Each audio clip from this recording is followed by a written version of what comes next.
Alors, bonsoir, belle nuit. Du coup, on va se retrouver cette fois-ci pour des parties niveau Q, puisque j'ai quelques personnes qui ont pu me demander si je pouvais réactiver, disons, un peu cette ancienne série. Et disons, que comme je n'aime pas vraiment proposer une série où juste on risque de potentiellement taper sur le plus faible, cette série, en fait, on va essayer de faire en sorte, en tout cas, je vais essayer de faire en sorte qu'elle soit liée à une autre série à venir, en fait, sur justement, comment dire cela, sur les certains mécanismes au jeu de Go. C'est-à-dire que parfois, en fait, le jeu de Go se base bien sûr sur l'apprentissage, sur de la connaissance, mais également sur autre chose qu'on a pu brièvement marquer, notamment dans la dernière séance où on parlait de construire, on va dire, un jeu d'influence avec Takemi Yamasaki, où justement cette autre chose va se baser également sur l'imprégnation, le sentiment, mais également du coup aussi par la répétition. C'est-à-dire que il y a d'autres manières de simplement apprendre. On peut aussi recopier un je sais qui par exemple pour essayer de comprendre certains mécanismes, mais également on peut aussi simplement jouer un coup parce que un joueur qu'on idolâtre ou un conseil qu'on a reçu nous pousse à jouer ces coups. Par exemple, je ne sais pas, imaginons je veux jouer Go Cosmic, je vais me mettre à jouer des coups au centre. Ce n'est pas du tout ce que Takemi Yamasaki préconise dans sa manière de penser le jeu, mais bon, visuellement, comme ça ressemble à ça, je vais tenter cette opération, et du coup, il y a une partie d'imprégnation qui se crée du coup. Je suis imprégné de son jeu, d'une certaine manière, même si quelque part, je ne suis pas en fait ses principes. Ça n'empêche pas. Et disons qu'on va s'attacher sur certains de ces mécanismes parce que ces mécanismes qui se basent sur, on va dire, l'imitation et également du coup sur l'imprégnation sont extrêmement flous du coup à expliquer. C'est-à-dire que lorsque ces questions peuvent être posées, on va dire, à un joueur plus fort ou à un pédagogue, si celui-ci ne prépare pas, on va dire, en amont cette question, il va se heurter un petit peu à un problème, c'est-à-dire qu'il ne saura pas traiter ces choses-là. C'est-à-dire que peut-être, en tout cas j'ai déjà entendu ça de quelques joueurs par exemple, comment est-ce qu'on fait pour lire? Et ben en effet justement ce n'est pas quelque chose de naturel, mais pourtant on le présente comme quelque chose d'évident. Et justement on va essayer de déconstruire ces choses-là. Par exemple, prétendre qu'on progresse en partie, bah, qu'est-ce qui fait qu'on arrive à progresser en partie? Quelles sont ces choses-là qui nous permettent de progresser en partie? Parce que bien souvent, par exemple, pour cette question de lecture, j'entends la réponse un peu phare que j'ai un peu de mal à entendre, on va dire, à longue, c'est-à-dire faites des tsumego. Bah non, c'est pas parce qu'on fait des tsumego qu'on va savoir lire. Pour mon cas, par exemple, j'en fais presque pas. En tout cas, j'ai eu une période où j'en ai fait un peu parce qu'un ami m'a énormément incité à en faire, pour pas dire obligé. Et je n'aimais pas davantage, hein, et je n'ai pas continué à en faire après qu'il ait cessé de m'en donner, on va dire, comme exercice, mais ça n'empêche pas que j'arrive à lire quand même quelque chose. Donc, ça veut dire que dans ce cas-là, dans le Tsunomigo, on peut trouver quelque chose qui nous permet de lire. Mais il va falloir savoir qu'est-ce qui est activé, qu'est-ce qui s'active, on va dire, dans notre tête par les Tsumego, qui nous permet cette lecture, par exemple. Et il y a d'autres questions qui vont intervenir, donc on essaiera de les mettre en lien au maximum pour ces parties, cette série au niveau Q. Il y a aussi autre chose, du coup, que j'aimerais qu'on parle, c'est justement par rapport aux adversaires. Disons que forcément, alors déjà en plus ça fait un certain temps que je n'ai pas joué et encore moins de parties où on va dire j'essaie de m'appliquer. Donc je vais me soumettre au maximum sur les règles, les notions qu'on a développées et qu'on a construites ensemble au cours des séances. Donc je vais, pour on va dire faire cette pédagogie qu'on fait sur cette chaîne, je ne vais pas être dans un sous-jeu, je vais simplement jouer à ma manière, c'est-à-dire par rapport à ces règles-là, et je vais tâcher de les respecter au maximum. Et bien évidemment, si je les respecte pas, dans ce cas-là, il y a de fortes chances que ça devienne une erreur. Donc je ne vais pas limiter mon jeu, je vais considérer ces joueurs-là, comme j'ai fait sur cette première série à niveau Q, comme des joueurs de mon niveau. Le niveau, finalement, soit ce n'est qu'un chiffre quelque part, une valeur, mais ce n'est pas une qualité de joueur. Donc, on essaiera de voir ça. Et justement, pourquoi je reprécise là-dessus? Parce qu'il y a, on va dire, un petit problème, c'est-à-dire que j'ai joué un peu de parties, donc avec des joueurs de ce niveau, pour savoir si finalement est-ce que je pouvais ou non tenter d'ouvrir cette série, et je ne le sais toujours pas, donc vous me direz ce que vous en pensez dans les commentaires. C'est-à-dire que j'ai constaté que beaucoup de ces parties-là, en fait, n'étaient pas intéressantes, en vérité, à parler. C'est-à-dire que la partie se finissait généralement sur une boucherie, comme vous pouvez le voir par exemple ici.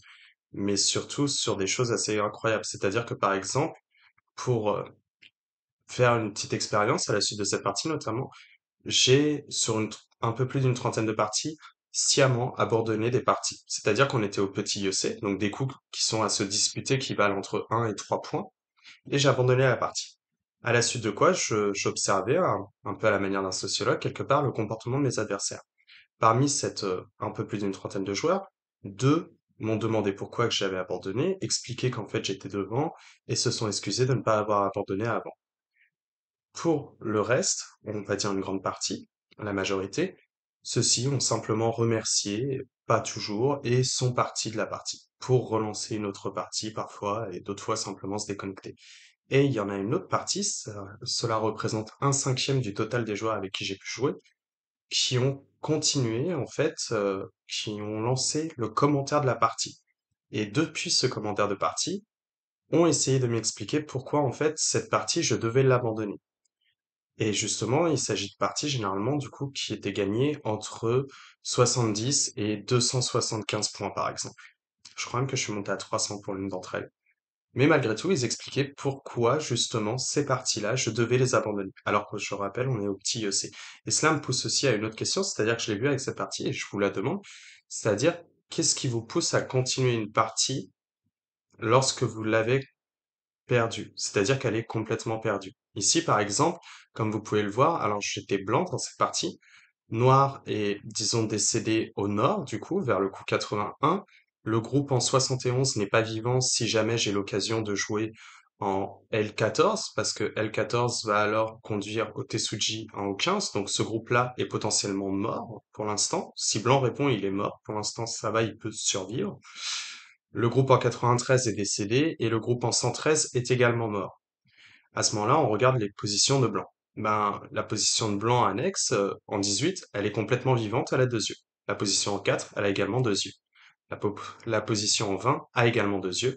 Et la position en 22 a soit un œil en S4, soit, dans ce cas-là, une capacité de base de vie en K3 et également une direction depuis K7. Comme vous voyez, une direction vers mon groupe en 60. Donc c'est un groupe qui possède 3 directions, donc c'est un groupe qui est extrêmement stable. Contrairement aux groupes justement qui sont voisins, qui sont décédés de noir. Mais malgré tout, cette partie, comme vous voyez, là je l'ai stoppée au coup 128, où j'estime que normalement la partie devrait être abandonnée, puisqu'il n'y a plus d'ambiguïté finalement, il n'y a plus de quoi, de raison de jouer, puisqu'on ne peut pas jouer sur les statuts de blanc vu qu'ils sont vivants maintenant. Et la partie pourtant a continué sur encore plus de 60 coups. D'ailleurs, je crois que c'était un joueur français qui a joué cette partie-là.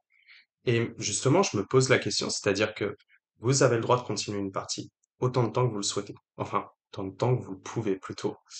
Et justement, ça, c'est un travail, on va dire, de l'autre joueur, là par exemple en l'occurrence de blanc, de démontrer que la partie sera effectivement gagnée par lui. C'est aussi un travail. C'est pas parce que la partie semble comme ici définitivement terminée que si l'autre continue, il est en tort. Il a le droit de la poursuivre. Mais en revanche, ça n'empêche pas que ça fait du coup partie du travail de blanc de pouvoir montrer que cette partie est vraiment terminée, le montrer à noir. Mais ici, je me pose la question, c'est-à-dire bah, pourquoi mon adversaire a décidé de ne pas abandonner. Et je pense qu'il y a quelque chose d'autre. Et justement, c'est-à-dire que si pour moi je ne suis pas forcément dans cette manière de jouer, c'est-à-dire qu'une fois que je ne vois plus aucune possibilité de retourner la partie, je l'abandonne. Si jamais j'ai trop d'écart, si je vois que l'écart est assez réduit à moins d'un commis, je vais la continuer jusqu'à la fin. Mais malgré tout, la question se pose. C'est-à-dire, ben, qu'est-ce qui fait que vous pouvez vous retrouver à continuer cette partie? Est-ce que finalement c'est un refus de simplement abandonner? Est-ce que vous êtes trop passionné dans votre jeu et par conséquent vous continuez sans même voir l'objectivité qui se présente à vous?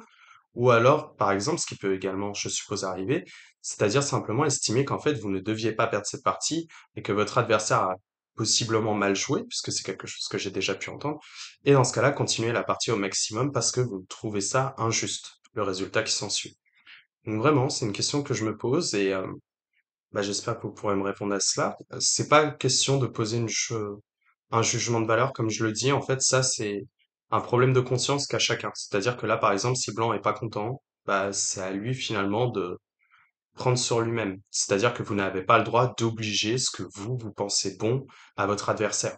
Votre adversaire est déjà là pour prendre du temps avec vous, c'est déjà pas rien, même s'il vous dit pas bonjour, même s'il vous dit pas merci, c'est déjà énorme de prendre du temps avec vous.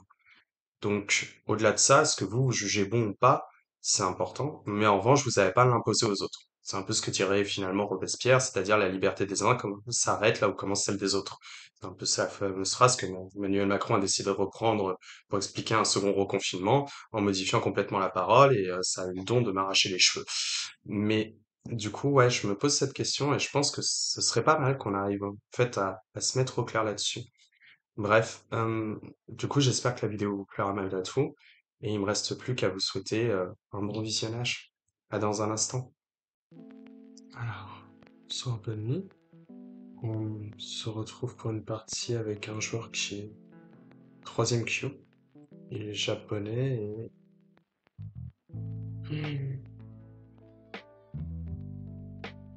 Hmm, ça a l'air à peu près d'être du 50-50. Alors pour l'instant, on va approcher le dernier coin de libre. Et à l'instant, il faut que je prenne mes lunettes parce que même si je lis plutôt dans ma tête, si je n'ai pas mes lunettes pour voir ce qui se passe sur le Koban, ça va devenir légèrement pénible. Ok, mince. Alors ici, il y a plusieurs choix que je penserais. La première opportunité, en fait, ce serait le Tenuki. Si je devais faire un Tenuki, ce serait probablement pour le coin, dans la mesure où c'est une direction qui est partagée par les deux Oshi. Donc c'est le bord le plus intéressant ensuite. Je pourrais aussi envisager un coup comme E16, simplement donner le suivi. Dans ce cas-là, il faut que je sache si je suis SMT. Ben, si noir, blanc fait le tebi. Ici, il peut envisager G18, c'est un peu mieux vu la pince. Et tout simplement, pourquoi? Parce que noir va avoir très envie de pincer. Ici, en l'occurrence, je vais jouer ça. Pourquoi? Parce que justement, si on arrive sur G18 de sa part, ben, dans ce cas-là, le bord a assez peu de valeur, mais moi, mon Shimari aurait de la valeur. Ok. Bon, ben, dans ce cas-là, on arrive un peu sur un je sais qui en forçant. Ok. Donc là, il va falloir que je donne l'Atari. J'ai pas vraiment le choix, malheureusement. Le choix va venir juste après, c'est-à-dire à partir d'ici. Déjà ici, blanc a le choix, c'est-à-dire est-ce qu'il... D'accord. Usuellement, on sort plutôt la pierre en D12, ou alors on vient en G16. Il peut aussi envisager G17. Venir comme ça, euh, pourquoi pas? La forme n'a pas l'air très bonne. Pourquoi je dis qu'elle a pas l'air très bonne? Tout simplement parce que, usuellement, le coup de sanction plus tard, ce sera soit le coup en E18, soit le coup en F18, voire parfois le coup en G18 est recommandé. Tout simplement parce qu'en fait, on va donner une forme de faux œil ici dans cet emplacement de blanc, ce qui fait que blanc, en fait, n'a pas l'œil ici non plus, et se retrouve avec un goût faible. Si j'ai plusieurs choix, je suppose. Le premier, ce serait de simplement avoir envie de venir ici, mais la question est de savoir est-ce qu'il peut faire Annie. En effet, il peut. Et qu'est-ce que je fais à partir de là? C'est la grande question. Ben, si je pousse encore une fois qu'il ressort, c'est un peu vide de sens, j'ai l'impression. Néanmoins, c'est la forme. Pourquoi je dis que c'est la forme? Tout simplement parce que ça menace sa position. Jouer ici, ça sert à rien. On pourrait envisager ce coup en Kama. Ouais, on peut l'envisager. Mais dans ce cas-là, alors pourquoi je dis qu'on peut l'envisager? Parce que ça prépare ce coup, et s'il vient là, on peut Tenuki plus facilement. J'ai bien envie aussi d'essayer le Toby, à mesure où il peut pas pousser couper facilement. Quoique, s'il peut au niveau de la forme. Bon bah dans ce cas-là, on va répondre en coup forçant. Mhm. Bon, alors là j'ai pas vraiment le choix. Pourquoi le pousser ici est pas inintéressant? Tout simplement parce qu'en fait j'ai pas envie le jour où il pousse ici que je me retrouve nécessairement avec une forme peu viable. Mais c'est pas néanmoins quelque chose de brillant hein, pour Noir. On n'est pas déprimé de ce qui se passe. Alors ici on va simplement prendre le double CNT, parce que Blanc pourrait tourner en CNT et valider une bonne partie du bord. Et si Noir en fait prend ce CNT, Blanc va avoir envie de reculer et Noir va se stabiliser dans sa forme. Ici, la grande question que je me pose, c'est est-ce que je continue de pousser en E9 ou alors est-ce qu'il s'agit d'une mauvaise idée? Ben, c'est assez compliqué, je trouve, à déterminer de savoir si c'est ou non un bon coup. Hmm. Pourquoi je dis que c'est compliqué? C'est-à-dire que, principe de forme, bien sûr que ça c'est intéressant. Mais parce que s'il ne répond pas, on peut obtenir le double ané et obliger la survie de ce coin, et ce qui fait que d'un coup, le Oshi est un peu mal placé par rapport à la position.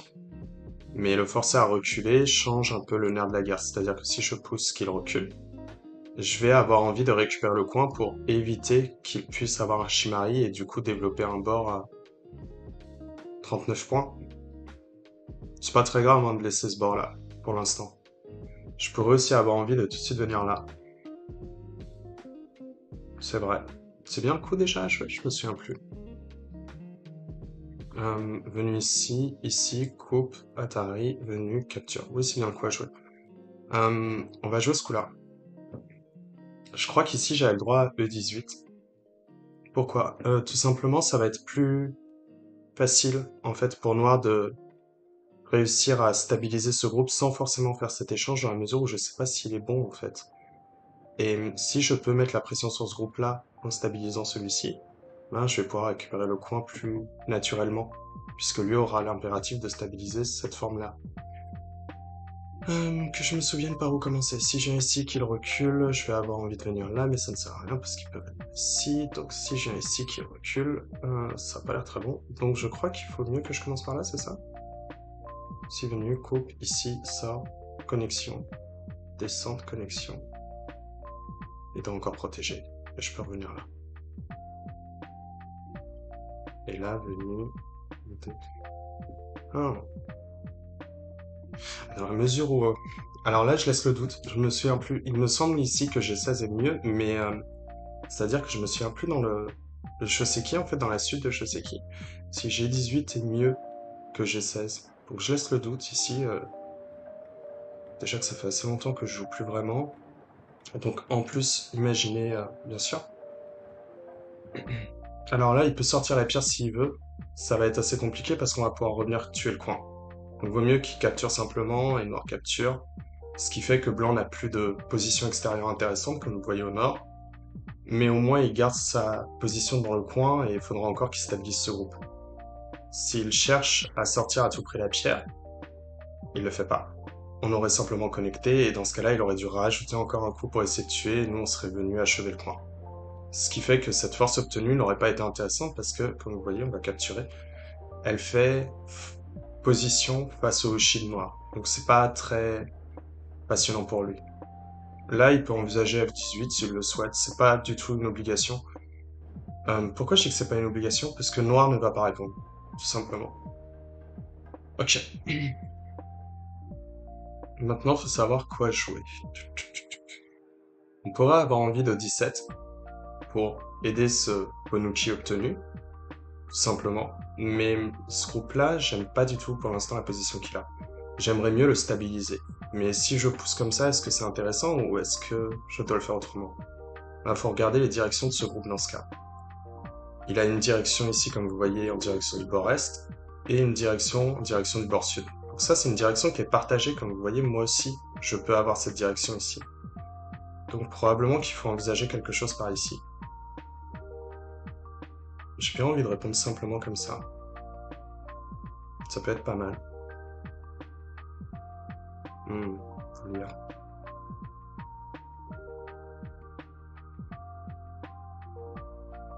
Ok. Dans ce cas-là, je vais plutôt jouer smooth. Alors, comme vous voyez, je retire toujours la direction. Il ne peut pas faire deux sauts d'une intersection sans toucher ma pierre.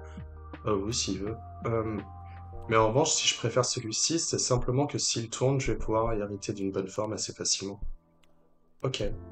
Bah, pour l'instant, on continue le retrait de la direction du noir. Nous, ça nous stabilise naturellement, donc... Enfin, du blanc, excusez-moi. Donc c'est pas vraiment un mauvais échange, et ça y est, ça commence déjà dans les hostilités. Pourquoi pas? Alors, ce qu'il faut bien savoir, c'est qu'en fait, simplement en jouant F18, E18, excusez-moi, noir est déjà vivant dans la position, il n'y a pas d'ambiguïté. Donc la grande question qui se pose, maintenant qu'on sait qu'on est vivant, on peut jouer E18 ou K17 pour vivre.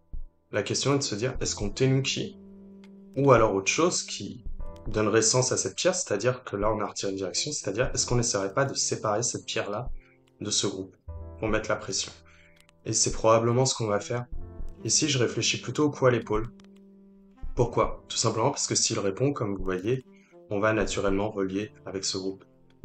Je pense que ça peut être intéressant, secouer l'épaule, séparer les groupes.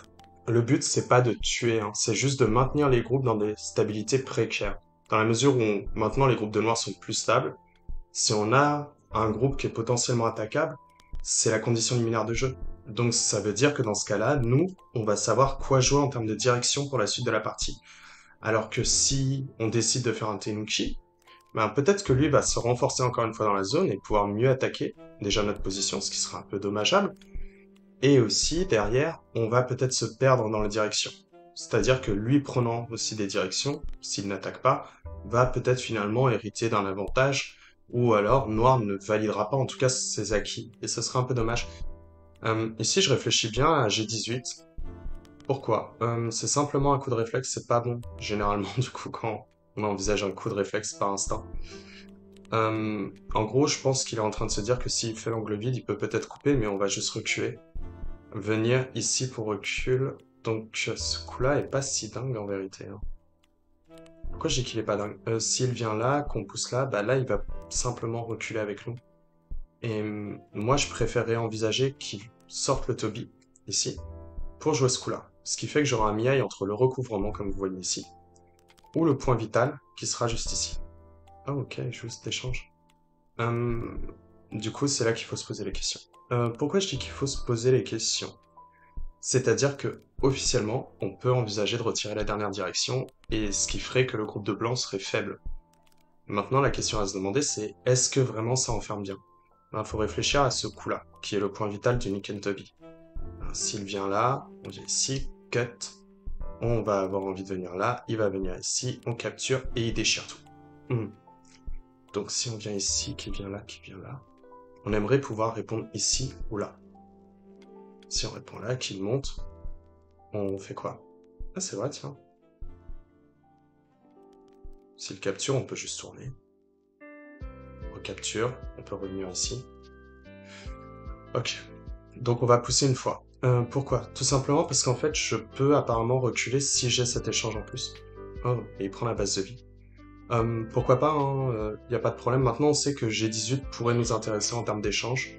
Tout simplement parce que si on pousse venu ici, on a ce Yosei qui est intéressant, potentiellement pour la vie de son groupe. Ici, ce coup-là ne fonctionne pas, hein. Comme vous voyez, si on coupe, il sort la pierre, et on vient ici, et on capture.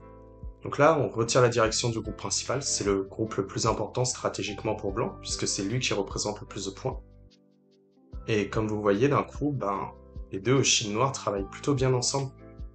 Hmm. En gros, là, ce qu'il nous dit, c'est que si on joue ici, il va pouvoir jouer ce fameux échange ici.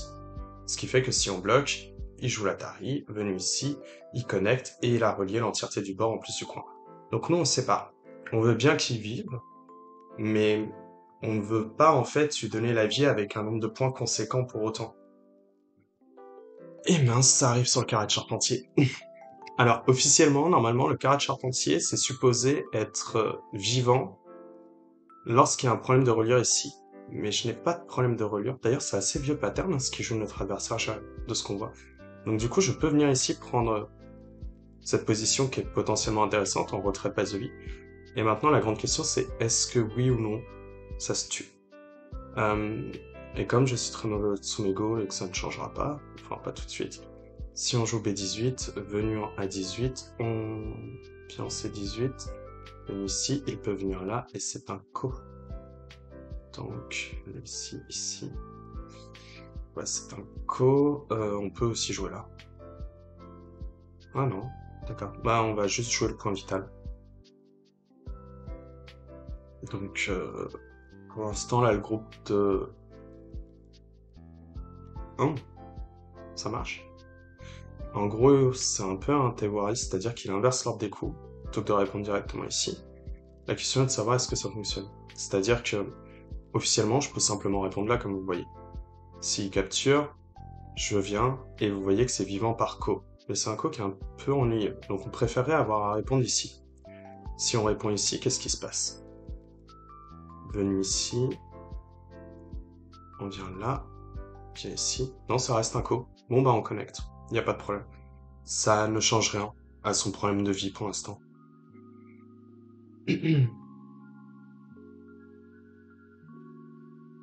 J'ai remarqué que Apparemment, les joueurs ne jouent plus exactement de la même manière finalement que à l'époque où j'ai fait la première série, donc il y a 1 an et demi, presque. Mais c'est pas pour le bien, je trouve. C'est-à-dire que c'est beaucoup plus violent et pour pas grand-chose. Généralement, c'est des coups un peu comme ça, comme vous voyez. C'est-à-dire un peu de jalousie, à intervenir un peu n'importe où sur le plateau dès que l'autre peut menacer de faire des points. Et jouer très territorial pour pas grand-chose. Euh, Personnellement, c'est pas du tout une bonne façon de jouer, je pense. Tout simplement parce que, comme je l'ai déjà dit, en fait, voilà, maintenant il cherche à couper. On accepte, hein. Ça, vraiment, c'est quelque chose... c'est vraiment pas à faire, hein. On ne pousse pas de cette manière en Kosumi pour la forme. Pourquoi? Là, probablement qu'il se dit oui, mais maintenant il y a 2 points de coupe, c'est trop bien. Oui, mais c'est qui protège la coupe? Et voilà pourquoi on pousse pas dans un Kema en Kosumi, parce qu'en fait, c'est l'adversaire qui est SNT sur la coupe à chaque fois pour se protéger. Donc on sait que c'est pas bon. Hum, Répondre là, ça ne sert à rien. On va juste répondre en pur, tout simplement pour protéger le groupe le plus important. En soi, qu'il coupe cette pierre, ce n'est pas grave, elle peut se relier à ce groupe ou à celui-ci. Ça, on le sait. Et depuis qu'on a ce Snowbit de pierre, bien sûr, ce Tetsuji ne fonctionne plus, comme vous voyez. Parce qu'en fait, quand on vient là, venu, ici, on peut menacer de capturer. Donc il devrait encore protéger, et nous également, on a le temps de nous protéger. D'accord. Je suis surpris qu'il ait pas envisagé cet échange-là. Vous voyez ici. Alors oui, bien sûr, ça reste une coupe... Non, c'est même pas Goté. Non, c'est pas Goté. Peut-être qu'il aurait pu envisager ce genre de truc. En soi, nous, on répète l'idée, c'est qu'on veut pas tuer, hein. Donc là, comme on voit, cette pierre de coupe a 3 directions, donc nous, on va probablement protéger parce que c'est une direction qui est partagée entre les deux groupes, encore une fois. Donc là, c'est juste une partie de combat, en fait. C'est pas une partie de Fuseki à proprement parler, et ensuite de Shuban. On est entré très tôt, en fait, dans le Shuban, étonnamment, ici. Ouais. Mhm. Ça fonctionne.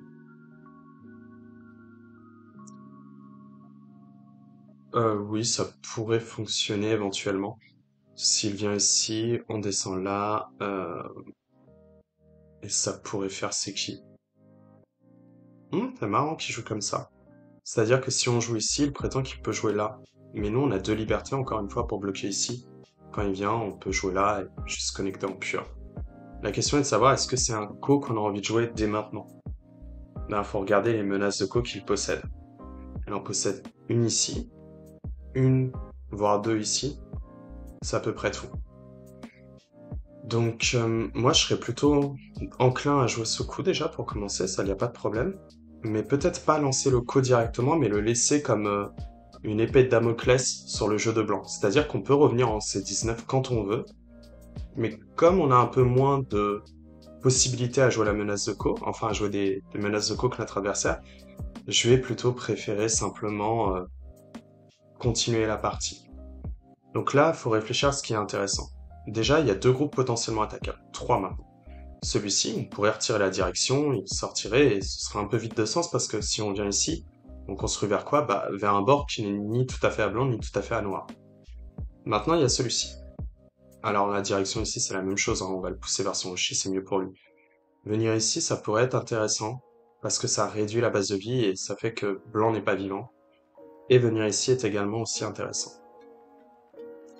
La question est de savoir où est-ce qu'on veut de la force. C'est-à-dire que si je viens en P17, c'est plutôt pour fixer cette position. Donc ça me retirerait des menaces de cause, c'est intéressant. Ça, je le nie pas. Et puis ça me donnerait quelques points. Mais venir ici, ça me donnerait aussi potentiellement une position assez intéressante pour me renforcer. Donc ce qu'on va faire, ça va être plus simple que ça. Quoique si on laisse le groupe vide... Ok. C'est-à-dire que je me disais que simplement on pouvait jouer là. Pourquoi? Enfin, que c'était peut-être moins bon que de jouer là-bas, tout simplement parce que s'il ne répond pas, bah, comme vous voyez, jouer ici ne va pas menacer la vie de son groupe. Et du coup, je m'étais dit, bah, peut-être que c'est moins intéressant que là-bas. Mais dans la mesure où ce groupe-là est potentiellement plus faible, même s'il a 2 directions, enfin 3, bah, peut-être que je vais préférer jouer là.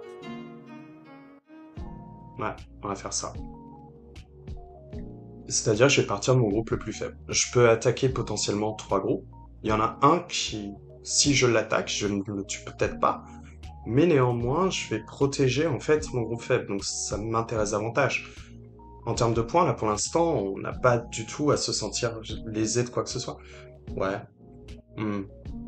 Alors là, il y a plusieurs façons de répondre. On pourrait simplement venir ici, si on imagine ça, on protège, il pousse, on vient, il coupe, et comme vous voyez, on peut jouer l'Atari et capturer les pierres de coupe là. Ouais, ce serait catastrophe pour lui. Et s'il joue War Economy, venu, ici, donc on va plutôt bloquer là, ici, connexion, on peut couper là, mais dans ce cas-là, on déchire tout, et c'est pas dit que ce soit bon pour son chi. Donc officiellement, on peut répondre ce coup-là. C'est pas souvent que ça arrive. En général, on répond plutôt le Kema ou le Kusumi, donc un de ces deux coups ici en l'occurrence. Peut-être que j'aurais préféré probablement celui-ci, parce que quand il pousse, coupe, je peux déchirer la forme, et c'est vraiment pas mal. C'est vrai. Ouais, c'est pas mal, hein. Je peux peut-être même le jouer tout de suite plutôt que de proposer le combat. Ça dépend.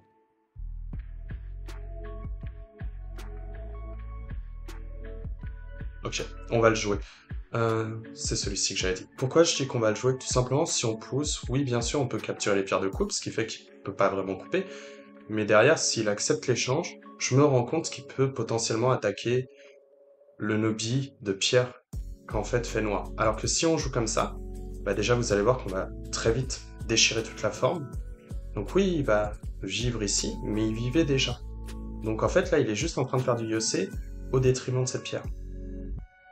Waouh. En gros là, on peut juste tourner ici, hein. C'est-à-dire que si... Faut pas avoir peur de la lecture. C'est-à-dire que généralement, quand il y a une coupe, on évite l'Atari. Généralement. Donc première chose, on ne regarde pas les Atari. On va regarder tous les autres coups adjacents. Donc par exemple, je vais réfléchir à ce coup-là. Excusez-moi, à ce coup-là. Celui-ci. Et potentiellement peut-être celui-là, mais là ça m'intéresse pas. C'est du combat, donc je veux retirer les libertés de l'adversaire. Je vous prie de m'excuser, c'est ma chienne qui est un peu anxieuse de voir que je ne suis pas là. Hey gars. Ici ma grande. Désolé. Donc là je réfléchis juste s'il connecte. On peut venir là, descendre comme vous voyez, on capture les pierres de coupe. Si on vient ici, on vient là, on va devoir venir là, venir ici. Ok, on va tourner. Pourquoi? Tout simplement, je veux pas donner trop de force à ce groupe-là. S'il connecte, ok. Mais si je reculais, il allait potentiellement pouvoir essayer de mettre la pression en attaquant, d'accord, avec ce groupe. Et je veux pas qu'il ait de la force dans la mesure où ce groupe-là est pour l'instant stable, hein, comme vous voyez, de direction. Mais je vais avoir le temps d'attaquer celui-ci également. Là, faut juste réfléchir à savoir, est-ce que la descente fonctionne? Venu ici, on atterrit, connexion, on descend, il bloque, venu ici, connecte, peut clamp, peut pas clamp, mais il peut pousser. Ah bah dis donc, c'est compliqué d'ouvrir une porte, ma petite? Viens là. Bon. Alors, mince, excusez-moi. Tac, tac, tac. Oui, donc je parlais de ça. Ici. Connexion, descente. En soi, ça peut s'envisager, ça n'entrave pas du tout ma vie. Je peux aussi envisager juste le Kema aussi, du coup. C'est pas mal, le Kema. S'il descend, bah on capture tout. S'il connecte, ben je suis santé pour venir là. Ouais, on va faire le Kema. On évite de toucher au maximum les pierres. Si on peut faire le travail sans avoir à les toucher, c'est toujours mieux qu'en les touchant. Parce que si on les touche, on se retire des libertés. Donc c'est un peu ennuyeux. Ok, donc comme vous voyez, là on est plutôt content de l'échange, on a réussi à récupérer un point qui est intéressant, mais surtout on a toujours le camp en C19. Donc potentiellement on va pouvoir faire quelque chose d'assez puissant en fait, le jour où on essaiera de menacer de tuer. Mais du coup je réfléchissais à ce coup-là parce qu'en fait s'il me donne les échanges là, il n'aura plus ça en menace de com, mais surtout il ne pourra plus envisager un œil potentiel là. Donc je vais venir ici, pour l'instant c'est assez gratuit. Normalement là blanc, bah, c'est la troisième fois qu'il fait ça, c'est-à-dire il ne protège pas ses groupes potentiellement attaquables. Et c'est assez dangereux en fait du coup, parce que ça crée à chaque fois, comme vous voyez, des conflits nouveaux. Là par exemple, jouer ici, ça ne sert pas à grand chose, parce que le bord qui est intéressant pour noir, c'est celui-ci. Là j'ai de la force, j'ai potentiellement ce groupe faible, je peux développer beaucoup de points là, plus que tout à l'heure avec ce bord là. Donc c'est pas passionnant en fait. Est-ce qu'on vient ici? fait, ça m'ennuie qu'ils veuillent pas donner cet échange, mais est-ce que c'est grave qu'ils ne le donnent pas? Soit pas vraiment. Est-ce que j'ai un bon groupe à attaquer? Bah celui-ci, hein. C'est vrai que s'il répond pas, pouvoir rejouer ne serait-ce qu'un autre Kema, ça me donne combien? 17 points? Bon bah, on vient là.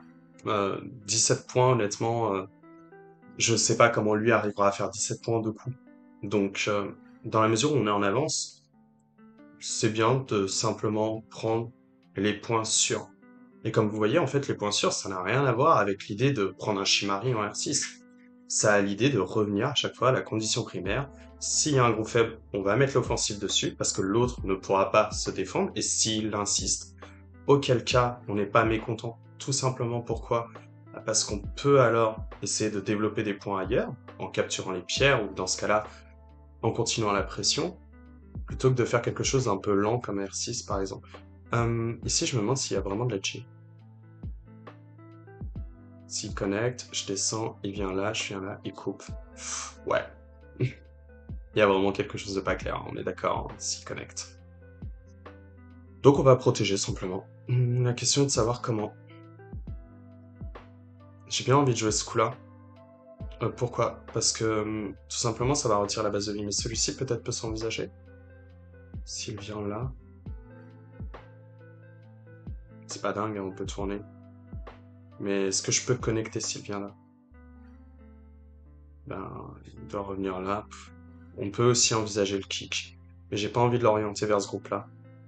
Comme j'ai dit, si on donne une attaque, c'est mieux de pas toucher les pierres. Donc je vais pas rentrer en coup de contact parce qu'un coup de contact appelle au renforcement des groupes. Ok, bon bah là du coup on justifie, c'est une direction qui est partagée par les deux pierres, donc par le noir et par le blanc.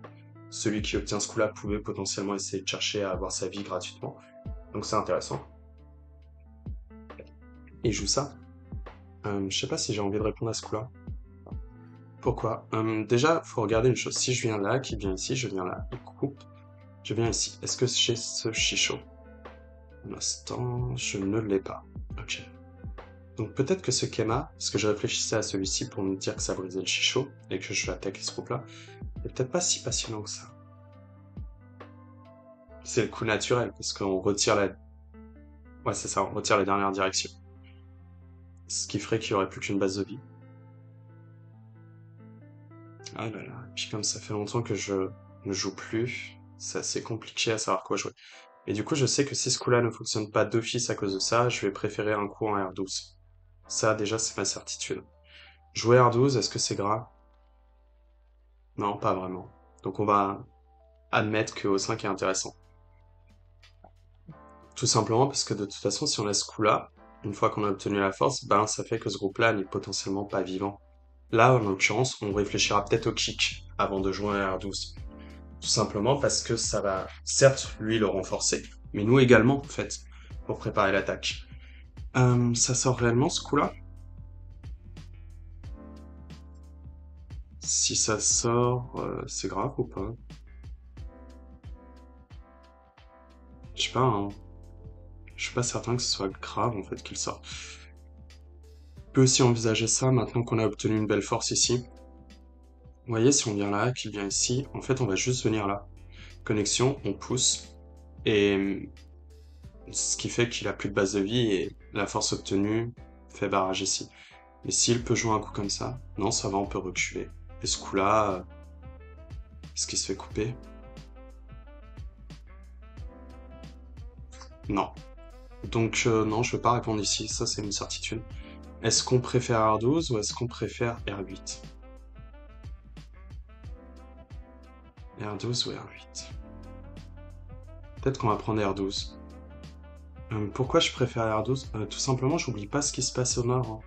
On a dit que si jamais on retire ce petit problème ici, on peut jouer le co gratuitement. Voilà. Et s'il intervenait de cette façon, ben... Alors s'il n'intervenait pas, déjà ça faisait un point assez intéressant. Pas grand-chose, un 23 points. Mais s'il venait là, ben dans ce cas-là, ça veut dire qu'on allait pouvoir séparer les groupes. Et ça nous plaît pas mal. Donc du coup, il nous faut de la force. Donc pour une fois, ça veut dire qu'on va répondre en coup de contact. Pourquoi je dis qu'il me faut de la force? Si je suis assez fort ici, j'ai pas besoin de retirer la direction là, je peux tout de suite soustraire la base de vie. Donc c'est ce que je veux en tant que Comment ça s'appelle? En tant que noir, oui. Je suis désolé pour ma couleur. Si je l'oublie, donc. Il veut couper? Ou il veut juste avancer en R15? Ok. Bon, là, la question se pose. Alors, première chose, est-ce qu'on connecte? Si on connecte... Non, il va pas avancer. Bah non, il peut pas couper. Donc il peut pas avancer, il va revenir ici. Et nous, dans ce cas-là, on va avoir très envie de revenir là, c'est un peu nul. On peut aussi juste avancer, c'est vrai. Est-ce qu'il peut couper? Il est sorti ici, venu. Il peut pas couper. Bon, bah on suit le mouvement. Euh, on prend la poussée en avance, comme vous voyez, là, il est en train de nous pousser en retard depuis la deuxième ligne en plus. Donc c'est plutôt pas mal d'écraser un groupe sur la deuxième ligne. Du coup, c'est bon. On a assez de force maintenant, donc oui, on va lui laisser le coin, hein, s'il le souhaite, y a pas de problème. Ok, déchire. C'est vrai que j'aurais pu aussi envisager Comment ça s'appelle ce truc? J'aurais pu envisager Q9, c'est vrai. Pourquoi je le joue pas? Parce que j'ai pas réfléchi. On peut revenir ici tout de suite, hein, c'est un peu violent, mais c'est tellement un impératif pour lui. Pousser, je sais pas. On va venir ici, ça, après tout, c'est la base de vie de Noir. Noir peut vivre dans le coin également. Ce groupe-là, il n'y a pas de problème, hein, parce que celui-ci, quand on tourne en S10, n'est pas vivant. On a une capacité base de vie en R8. On peut continuer de déchirer et on peut aussi faire la séquence en forçant, c'est-à-dire l'Atari pour revenir en R8, ce qui fait qu'on a la direction vers l'extérieur. Donc on a deux directions si l'adversaire en supprime une. Donc c'est bon, c'est assez compliqué en fait à se rendre compte en vérité de tous ces trucs, ces notions de direction, c'est-à-dire que, comme je l'avais dit, en fait, vraiment, c'est quelque chose de bas de plafond, de regarder simplement les stabilités des groupes par les directions. Ok, il y en a deux, c'est ok, ou il y a une base de vie et une direction, c'est ok. Mais le but du jeu, c'est pas d'avoir peur ensuite des groupes adverses, c'est simplement de se dire, j'ai le droit de Tenuki. Et on va orienter notre jeu à tout le temps être stable. Là, par exemple, je sais que si le coupe là, bah, j'ai quand même le timing de venir là avant. Mais oui, ça, là, c'est un peu plus sophistiqué comme façon de penser, c'est-à-dire d'avoir remarqué en lisant deux coups, parce que j'ai pas lu plus de deux coups comme vous voyez, de me rendre compte que finalement il n'était pas tout à fait vivant, mais c'est pas quelque chose de d'hallucinant non plus. Si je me demande si on pousse ou pas, c'est-à-dire qu'on peut envisager de revenir ici, tout simplement parce que comme ça il est goté pour revenir vivre, c'est vrai. On peut envisager ce coup-là, mais ce coup-là, on va avoir envie de revenir là. Est-ce qu'on est assez stable à l'extérieur? Ben, c'est pas dit.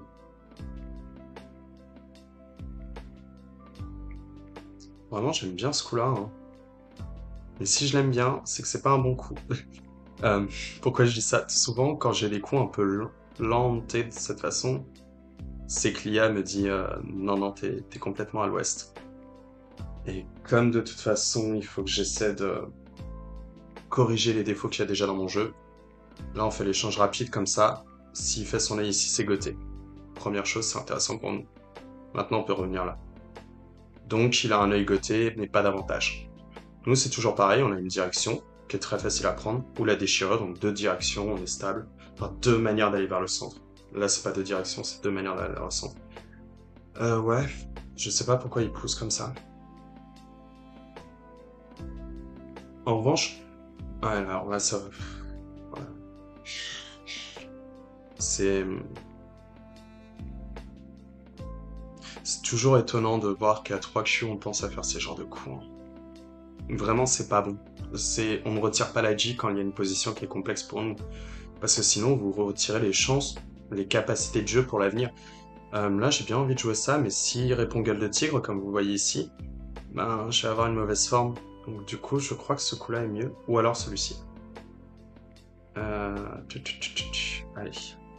C'est vraiment, j'ai du mal à croire que ce coup-là soit...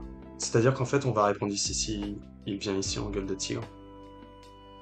C'est une autre façon de protéger. Ouais, super. Maintenant, déjà, on sait que là, on va être relié à ce groupe-là ou celui-ci. Première indication. Et puis ça enferme le blanc, hein, comme vous voyez. Mais, hmm. Non, je crois pas que c'était une mauvaise idée hein, d'avoir fait ça. Alors ici, on va juste répondre Nobi, parce que je sais que j'ai une mauvaise forme quand il vient là, il peut faire un Dametsu pareil plus tard. Donc jouer ce coup-là, ça ne sert à rien, comme vous voyez, il peut pousser et couper comme un barbare. Il est SNT hein, sur la coupe quand on vient là, il peut protéger, et nous, est-ce que ça fonctionne? C'est vrai, tiens, bonne question. Maybe. Bon, en tous les cas, on répond Nobi. Parce que j'ai pas une tonne de temps, donc malheureusement. Mais je préfère répondre Nobi, déjà parce qu'on peut pousser couper ici. Et il peut que sortir en Kema. Peut-être en Toby, ouais. Peut-être en Toby. Toby, ça a pas l'air d'être déconnant de venir là. Auquel cas, nous, ça nous va. Hein. Pour l'instant, comme on a dit, il a... Bon, c'est toujours pareil. Vraiment, c'est la même idée que tout à l'heure, c'est-à-dire essayer de menacer coupé par un Kosumi. C'est pas bon. Mais si on monte, venu, ici, il joue ça, on coupe, on descend, il descend. Ça peut fonctionner comme ça. On répond là. Pourquoi je réponds ici plutôt que de répondre là? Parce que je peux mettre l'Atari comme vous voyez, donc je peux couper. Vous voyez? C'est juste ça, c'est une façon de retirer la J. C'est-à-dire que quand on a une bonne position, je vous l'ai déjà dit, on perd un temps en fait pour confirmer le gain. Et c'est pareil, quand il y a une position qui a l'air un peu compliquée, on simplifie directement la partie. On n'essaie pas de tout, comment dire, de toujours en avoir plus. Si on a déjà assez, c'est intéressant. On essaie déjà de gagner de 0,5 points et ensuite on voit ce que la partie va donner. Mais il faut pas avoir peur d'être sur une partie un peu resserrée. Là, c'est... Après, ça va, hein, parce que vraiment, j'ai fait quelques tests avec des adversaires au niveau alentour et le résultat était vraiment catastrophique. Donc oui, là, c'est un peu une partie violente, mais il a un jeu plus construit. C'est-à-dire que là, j'avais des adversaires qui parfois jouaient même en quelques secondes par coup.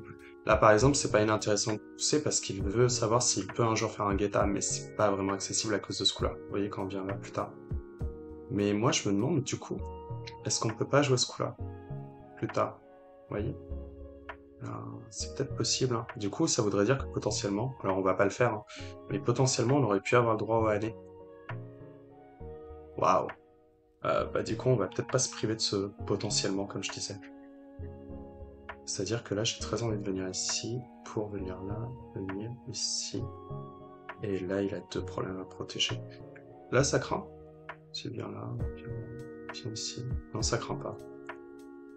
Bon, bah on y va. Ok.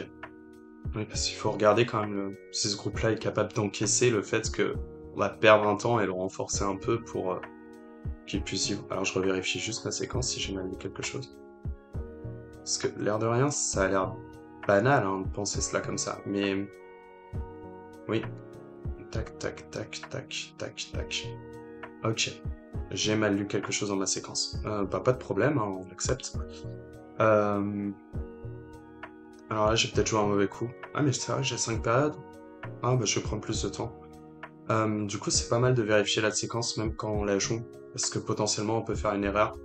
Là ici, si j'avais joué ça, c'est dommage parce que je me serais retiré l'idée de pouvoir un jour jouer ce coup-là, voir le recouvrement aussi qui est vraiment intéressant hein, pour menacer la stabilité de ce groupe.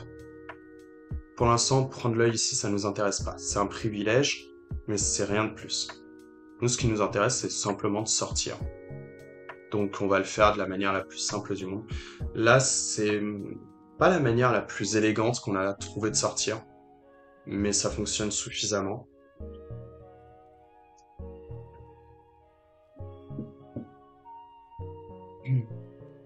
Ouais. Alors là, par contre, faut vraiment réfléchir. C'est-à-dire qu'on va perdre la période. C'est-à-dire, est-ce que j'ai le droit de venir là? Ici, aller. Recule. Ici, faut que je recoupe. Lui là. Ouais, j'ai le droit. Faut jouer là. Peut-être que N14 aussi fonctionnait, mais à mon avis, c'est plus complexe de faire fonctionner N14. Vous voyez, si on joue là, on a le Miaille entre venir en P14 ou venir ici en gueule de tigre du coup. Mais là, c'est plus simple. Pourquoi je dis que c'est plus simple? Tout simplement parce que maintenant, s'il protège sa forme, ben nous on fait de même. Et il n'y a pas de problème. Ces pierres-là, elles sont pas importantes. Hein. Déjà, je sais pas comment il les tue, mais admettons s'il les tue, c'est pas grave. Nous, ce qu'on sait, c'est qu'ici, on peut mettre un co, mais c'était pas notre condition de victoire. D'ailleurs, elle est où, notre condition de victoire? Euh, Bah, c'est tout. En gros, nous, tout ce qu'on a à faire, c'est s'assurer que cette chose-là, que je vous dessine ici du doigt, soit en effet vivant. C'est la seule condition de victoire qu'on a. On a déjà bien assez de points.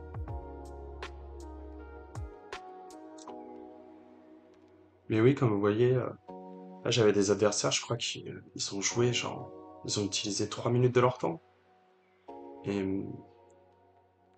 là, comme vous voyez, on a un adversaire, là, ça fait 12 minutes à peu près qu'il utilise de son temps, donc ça fait plaisir de, de revoir un peu des personnes qui tentent de faire les choses correctement.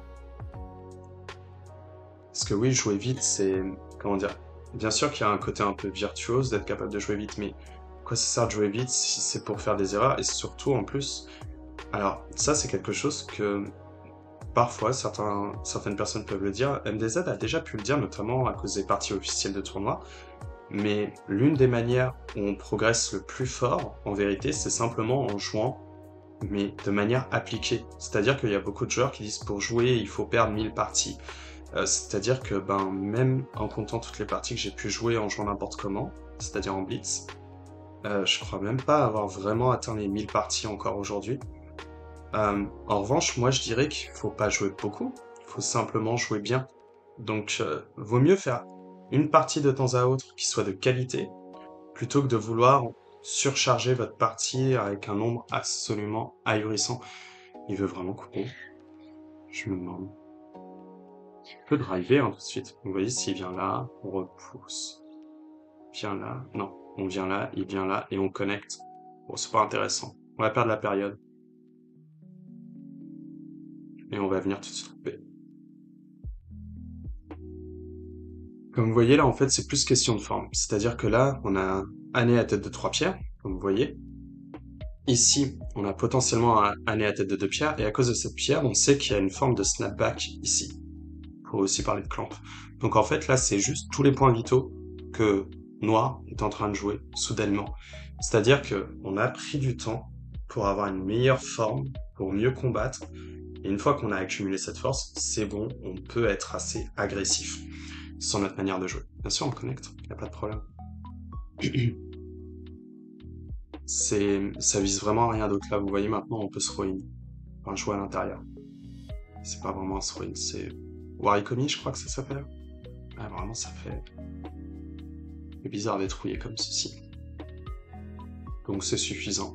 Après, est-ce que c'est les pierres qu'on veut capturer? Bien évidemment que non, on préférerait simplement capturer ces pierres-là. C'est les plus importantes ici, stratégiquement parlant. Parce que dans ce cas-là, on est vivant sans condition. Et de toute façon, ces pierres-là, ben, elles sont pas reliées à un groupe qui est encore vivant, il est toujours stable pour l'instant. Il est stable? Ouais, il est stable. Et ça, c'est relié à un groupe qui est bah, qu'une seule base de vie, donc qui est faible. Donc ça nous dérange pas. En fait, les autres pierres, du coup, si elles se relient à des groupes qui sont à chaque fois pas vivants, ça nous intéresse pas. Il vaut mieux prendre le groupe qui est stratégiquement intéressant, pas le groupe qui fait le plus de points. Donc vous voyez là depuis tout à l'heure, c'est pour ça que je reviens un peu sur cette notion de points, parce que j'ai pu l'entendre, notamment, ben, vous l'avez même vu avec les parties niveau Dan et toutes les parties que j'ai pu vous montrer, ou même des cours, les points, en fait, honnêtement, on n'en a pas grand-chose à faire. Ce qui est important, c'est de mesurer les échanges. Si vous êtes capable de mesurer la qualité des échanges, ça vaudra beaucoup plus que de regarder les points. Parce que si vous sautez simplement sur l'idée des points, ben, ça n'assure pas que votre coup soit bon pour autant. Ça assure simplement qu'en effet, votre coup, sur le moment présent, a l'air de réduire un certain écart, mais pas davantage. Donc, ok. Là, en gros, faut juste regarder, est-ce qu'on a, oui ou non, assez de liberté pour sortir ces pierres, puisqu'on a dit que c'était ces pierres-là les plus importantes. Imaginons s'il pousse, connexion, alors on vient là, il vient là, ah oui c'est vrai qu'il vient là, bah on peut venir là, et s'il vient là, on vient là. Oui, donc on peut sortir, c'est bon. Je pensais compter le Semeai, en fait, simplement, mais comme il doit déjà protéger ce problème, avant que le Semeai se pose, bah on a le temps du coup par définition. C'est-à-dire que s'il vient là, on peut prendre un grand œil ici, quand il connecte, on a déjà trop de liberté. Et s'il vient là, bah en fait, s'il n'a pas résolu son problème ici, on peut déchirer les deux groupes. Donc c'est ok. Maintenant, ensuite, faut regarder aussi quel est l'autre groupe le plus important. Ben, le plus important, comme groupe, on va dire, maintenant que là, on arrive pratiquement au IEC, parce que tous les groupes de noirs sont stabilisés, bon, pas ceux de blancs. Mais en gros, là, du coup, ce qui veut dire que pour l'instant, ce coup-là, on le jouera toujours pas. Ça nous intéresse pas, vraiment. D'accord. Pourquoi? Ah, peut-être pas s'il pense qu'il peut jouer ça. Je sais pas. Je sais pas, je sais pas, je sais pas. Bon, bah, on continue, hein. Nous, ça nous va qu'il se retire des libertés. Ce sera ce groupe-là le plus important en termes de points. Viendra ensuite l'attaque de celui-ci, qui est un peu moins gros en termes de capacité de points. Et ensuite viendra celui-ci. Donc ce qui veut dire que on va déjà, si on a le temps, hein, bien sûr, pour l'instant il ne nous laisse pas l'initiative, on va déjà mettre la pression sur ce groupe. Une fois que cela est terminé, on lancera le co pour menacer les deux à chaque fois en mi-aille. On déchire.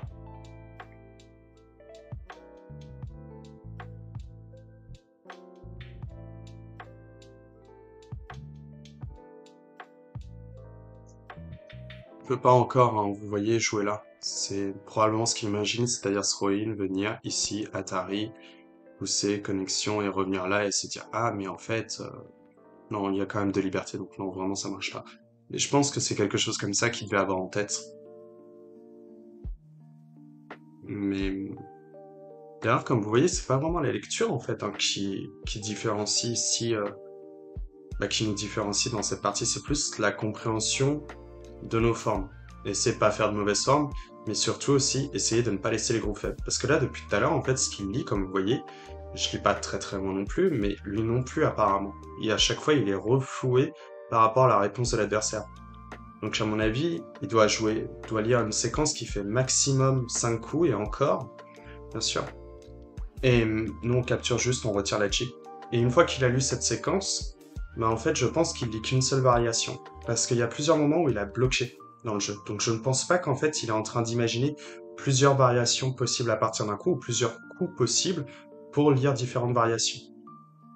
Donc en fait il lit quelque chose qui ressemble un petit peu, à mon avis, à un abus, quelque part un piège, je pense. Oui, vous voyez, preuve en est du coup parce qu'il continue de se dire je vais vraiment réussir à faire ce snapback. Et là, du coup, nous, il se pose une grande question, qui est pas du tout anodine, c'est-à-dire, n'oublie pas ce qu'on a dit dans le plot de jeu, on va regarder si c'est SNT. Ah, s'il vient retirer la liberté, qu'on vient là, qu'il vient ici, qu'on vient là, il vient là, on vient là, il vient là, et on a encore assez avec une liberté. Bon, du coup, ça veut dire que c'est ce groupe-là où il va falloir mettre la pression. Comment? On va perdre la période. Juste capturer là, vraiment. On peut, hein, néanmoins. Ça retire beaucoup d'agi. Et dans ce cas-là, on va inverser l'ordre du co, c'est-à-dire que une fois qu'on aura joué là, on va tout de suite rejouer le co. Ouais, on va faire ça.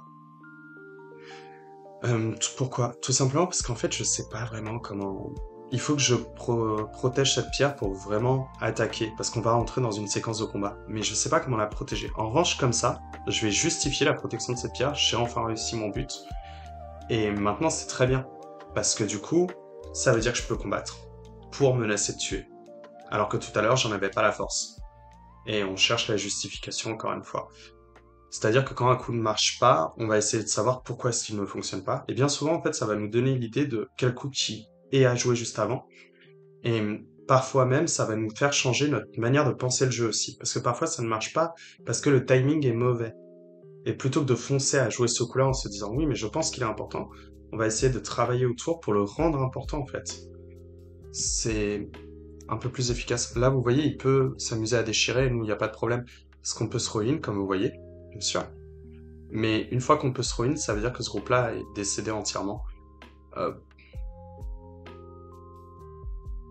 Non, on vient juste en simple. J'ai pas besoin de retirer cette liberté, parce que sinon ça va m'en retirer une sur ce groupe-là, comme on a dit. Maintenant c'est bon, on peut combattre. Je vois très clairement mon point vital est en K2. Je peux le tuer si je joue K2. Même L2 techniquement. D'ailleurs, même mieux que ça. On peut le faire plus proprement. C'est-à-dire jouer K4, est-ce qu'il marche? Ouais, K4 fonctionne déjà. Donc il vaudra mieux jouer K4 si on doit tuer ce groupe. Aucun de ces deux coups, mais K4. C'est le plus efficace. C'est souvent les trois cons en fait à vérifier quand vous avez une forme comme ça en Niken Toby sur la troisième ligne, que l'adversaire est vraiment enfermé comme ici. Bah en fait vous réfléchissez à ce coup-là par rapport à la forme, quand il a joué un Kema, des fois même sans qu'il l'ait joué, quand il a juste joué un Toby. Et vous réfléchissez ensuite à ces deux autres coups. C'est les trois points vitaux de cette fameuse forme que vous avez là. Donc cette forme, qu'elle soit en Kema, qu'elle soit en Toby. Hein. C'est vraiment les trois coups à réfléchir à chaque fois. Donc c'est pas mal. Et là, je pense, dans la mesure où il n'y a plus d'edgy, que c'est bon. La partie devrait être terminée, je pense, à son goût. Là, maintenant, c'est bon. Hein. On avait dit que ce groupe-là était plus important, parce qu'il faisait le plus de points, mais dans la mesure où on a capturé ça, ben, maintenant, c'est ce groupe-là qui nous intéresse le plus. C'est lui qui vaut plus de points. On a déjà capturé ça. Donc maintenant, si on reprend l'écart, bah ça vaut moins que tout ça. Donc c'est sur ce groupe-là qu'on va centrer notre intérêt prochainement. Mais comme vous voyez, hein, ce co pour qui a finalement été un petit peu le sujet de toute la partie, bah malgré tout, même s'il est le sujet, bah il n'est pas joué pour autant. Parfois, un sujet est implicite en fait. Il n'est pas forcément explicite dans une partie de Go. C'est un peu de la même manière finalement que dans la langue française. Quand vous faites une phrase, vous pouvez impliciter un propos. Je sais pas, par exemple, fait-il beau aujourd'hui et vous répondez quelque chose du style, je sais pas, j'en ai perdu mon t-shirt, par exemple, pour indiquer que la chaleur est trop insupportable. Bon, bah là, on répond juste ici, on l'a déjà lu depuis le début. Je vérifie juste si je dis pas de bêtises, c'est-à-dire que c'est bien là. On a dit que tout à l'heure, on capturait, c'est bien cela, hein. On est venu ici, descente, on vient là, il tourne, on vient. Oui, oui, c'est bon. Ah, mais du coup, pourquoi il a fait ça? Peut-être une séquence d'abandon, alors. Je revérifie. Non. On a cette liberté qui vient toujours poser problème. Ok. Sinon, on jouait J18 et simplement on venait faire l'œil pour avoir un MIAI entre K18 et F19. Ça aurait été un peu plus dommage, parce que là, en l'occurrence, du coup, si on avait dû jouer F19, il y aurait plus ce IEC potentiel ici. Ouais. Bon, ben, on descend.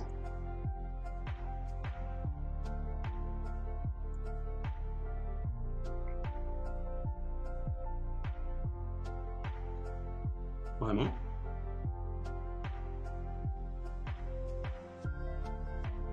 Bah non.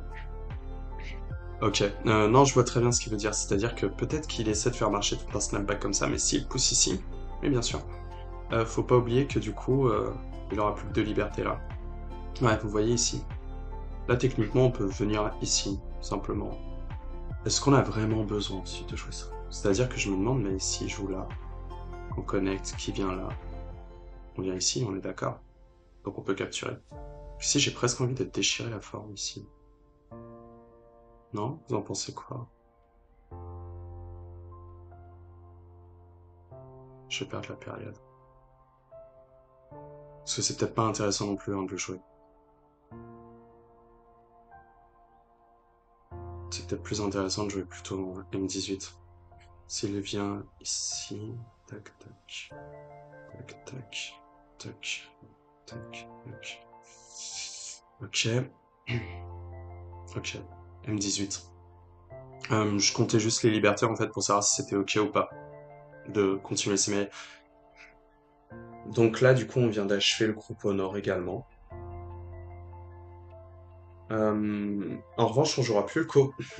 C'est un peu notre regret. Depuis qu'il a eu ce coup ici. C'était le coup dont on avait parlé en début de partie pour qu'il puisse le faire, vous vous souvenez, avec le fameux Toby. Ça fonctionne maintenant? Je sais pas. S'il vient ici, qui vient là, qui vient là, qui vient là, qui vient là. Ça fonctionne peut-être déjà. Bien joué. Venu ici, connexion, ici, ici, ici, ici, et vous voyez, on a le temps encore. Mais ouais. Dommage. Mais non, c'est bon, hein, il est bien mort, il n'y a pas d'Adji. Hein. Ça, c'est... Il n'y a pas d'ambiguïté, il peut pas faire les deux yeux, en fait. C'est juste dommage qu'on soit obligé de revenir de cette façon. Oui, bien sûr.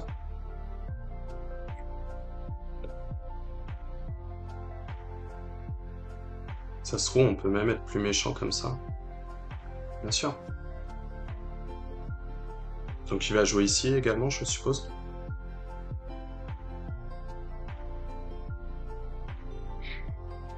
Mais ouais, c'est... Disons que je suis un peu surpris par rapport à... J'ai eu un peu un gros problème avec la série justement, parce que je me disais, mais il me semblait que les joueurs étaient beaucoup plus... Enfin, que les parties étaient plus resserrées en fait à niveau Q dans ce qu'on avait donné il y a plus d'un an. Et... Mais oui, là vraiment, Enfin, je sais pas ce que cet adversaire a dans sa tête, mais je peux vous dire que si les coups semblent mauvais, c'est-à-dire que souvent on a cette impression quand on regarde une vidéo, on a l'impression que l'adversaire joue mal. On dit bah oui, c'est évident qu'il a mal joué. Mais en vérité, c'est simplement parce que vous suivez aussi la réflexion du pédagogue qui est en train de jouer. Ça crée en fait cette chose-là. Oh, c'est bon, il vient d'abandonner. Ah non, il a juste fui. Alors merci. Mais oui, comme je le disais, en fait, il y a ce truc qui se crée, et c'est pas que l'adversaire est mauvais, je pense vraiment que, là, je peux vous le dire, du coup, pour en avoir fait quelques-unes à ce niveau, c'est un adversaire qui a joué sérieusement, là, en fait. C'est juste que la partie était un peu trop compliquée à tenir. Bon, si vous voulez bien, je vais fumer une cigarette et on se retrouve pour le commentaire. À dans un instant. Alors, bonsoir, du coup. On, on va se retrouver pour le commentaire, mais de toute façon, il sera pas très long, je pense. Et oui, disons que c'est un petit peu... C'est-à-dire que, certes, vous avez... J'ai pas mal de gens qui ont pu demander à refaire cette première série, finalement, de rejouer avec des joueurs en niveau Q. Mais disons qu'il y avait ce problème, c'est-à-dire que...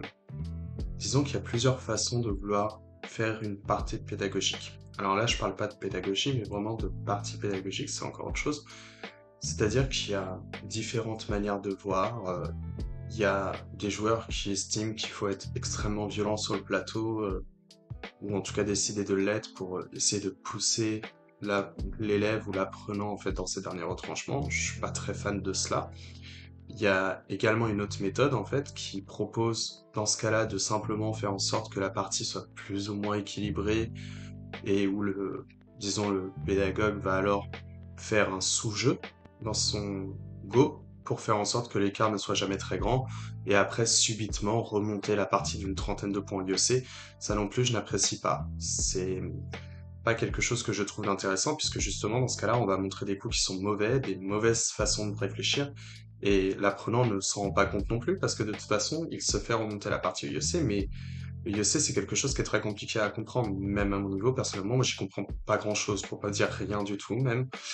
Et du coup, on a un peu ce sentiment de magie. Et il y a alors une autre manière de penser, et disons que c'est la moins réputée, ou en tout cas la moins admise, c'est simplement jouer ce qu'on estime être correct. C'est-à-dire considérer l'apprenant, ou le joueur moins fort, comme un joueur de son niveau. Et dans ce cas-là, jouer au mieux. Et c'est plutôt vers ce vers quoi je me dirige quand je fais des parties pédagogiques ou que je fais des parties niveau Q, c'est que je ne retire pas de mon niveau, je n'essaie pas d'être agressif ou de tenter de l'overplay, je joue simplement ce que j'estime être la juste mesure. Justement c'est-à-dire que je maîtrise pas assez bien la qualité de mon jeu pour penser que je puisse montrer des choses inférieures qui soient malgré tout très correctes. Je suis obligé d'essayer de jouer au mieux. Et fatalement, on arrive sur ce genre de résultat et par conséquent, je sais pas trop, vous me direz en commentaire ce que vous en avez pensé, mais peut-être que ce serait plus intéressant dans ce cas-là que vous me proposiez des parties que vous ayez jouées et j'en ferai un commentaire si vous le souhaitez. On se concentrera par exemple que sur une seule couleur, parfois sur les deux, mais je peux vous proposer ce genre de partie, mais en vérité, j'en ai déjà fait une dizaine de tentatives et vraiment là, l'adversaire qu'on a eu aujourd'hui, et un des meilleurs adversaires en fait que j'ai pu avoir parmi toutes ces vidéos.